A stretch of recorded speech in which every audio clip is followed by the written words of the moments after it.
Is the ketogenic diet one more fad, or could it help manage diabetes? Figuring out a diet that fuels our body's needs and keeps us healthy without sacrificing taste is a daunting task for anyone.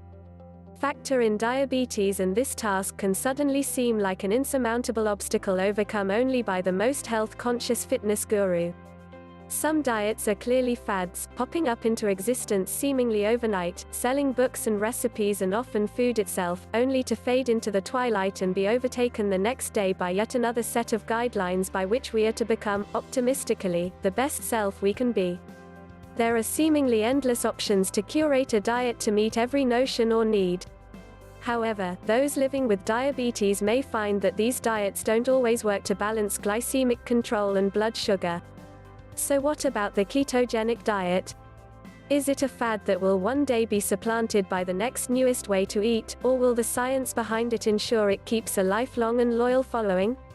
And if the latter, what role can it play in the lives of those living with diabetes? Origin's ketogenic diets were first proposed as a way to control epileptic seizures in children. Before keto diets, epileptics often fasted to reduce seizures, so the keto diet offered a less restrictive alternative. Though effective, the diet was mostly supplanted by medications, except in a segment of the population suffering from epilepsy that cannot control it with medicine, and for them, the ketogenic diet has had great success. Along with the benefits it offers to epileptics, especially children, the keto diet is also being studied as a possible salve for many neurological conditions and diabetes, too. 1. What does ketogenic mean?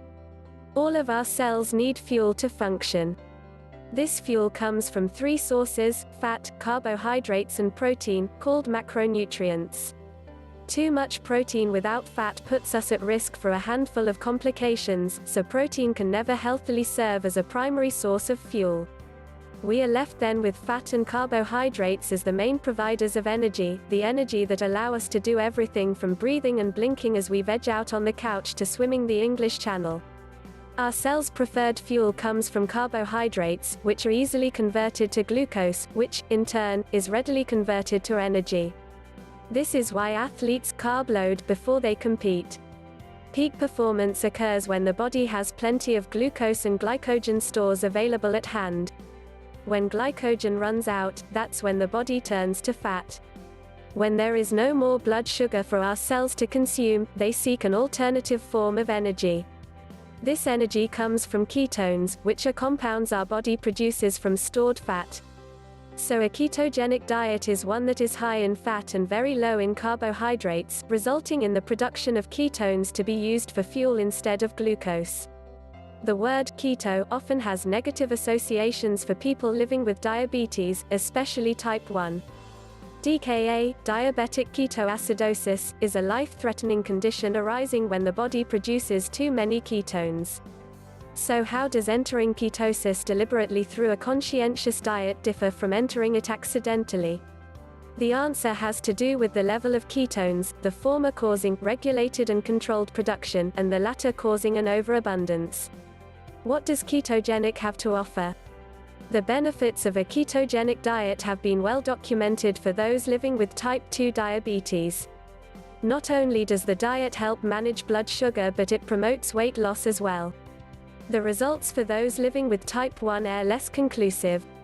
Many studies tend to address low-carb diets like Paleo and Atkins, which focus more on types of low-carb food to eat, unlike a keto diet, which pays close attention to macronutrients and staying in ketosis.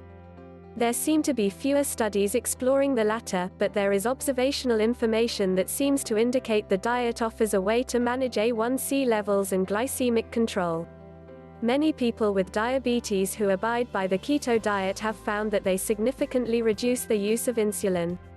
Meat and more meat. So what makes keto unlike other diets? Meat and more meat. There is no meat or fish that is off limits on keto, including the usually verboten bacon. Non-starchy vegetables like Brussels sprouts and cauliflower are encouraged, as are oils, butter and lard.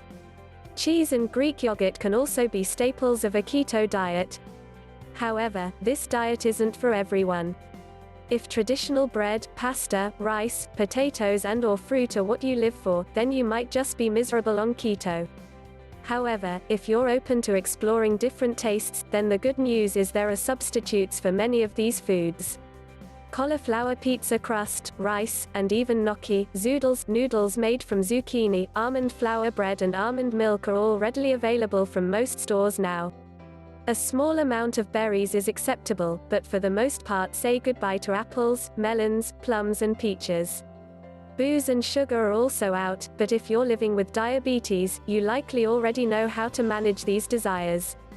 Listen to your body, and your doctor. If you are taking insulin, you may immediately need to lower your intake anywhere from 30 to 50% as soon as you enter ketosis. For those living with type 1, this can significantly help with controlling highs and hypos.